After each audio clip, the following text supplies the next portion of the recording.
CM Revanth రెడ్డికి తెలియకుండానే SIT వేశారని ప్రశ్నించారు మాజీ మంత్రి హరీష్ రావు. రేవంత్ రెడ్డి హోంమంత్రి ముఖ్యమంత్రి అన్నారు. అసలు రేవంత్కు తెలియకుండానే సిట్ వేస్తారని మండిపడ్డారు హరీష్. రేవంత్ రెడ్డి తెలియకుండానే సిట్ వేసిండ్రు.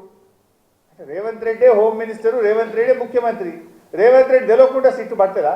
ఎట్లొచ్చింది ఆ సిట్టు? ఒకవేళ రేవంత్ రెడ్డి తెలియకుండా సిట్టే వస్తే ముఖ్యమంత్రిగా యూఆర్ ఫెయిల్.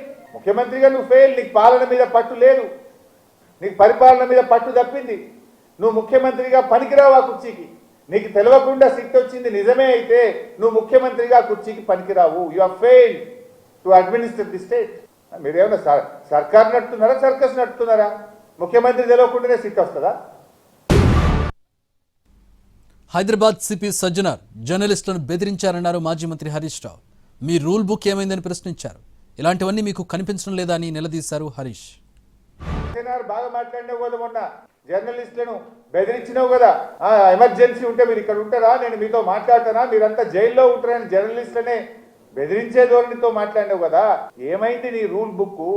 సజ్జనార్, నీకు ఇవేం కనబడతలేవా?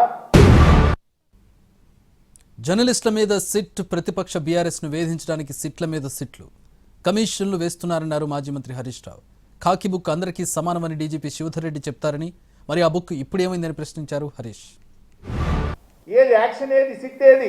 మా జర్నలిస్టులను వేధించడానికి సిట్టు, ప్రతిపక్ష పార్టీ బీఆర్ఎస్ ను వేధించడానికి సిట్ల మీద సిట్లు, కమిషన్ల మీద కమిషన్లు.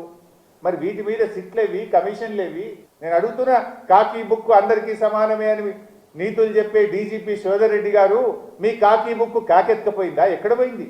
కాంట్రాక్టర్ డైరెక్ట్ గా పోలీస్ స్టేషన్ లో కంప్లైంట్ ఇస్తే ఇప్పటికి ఎందుకు అరెస్ట్లు అయితే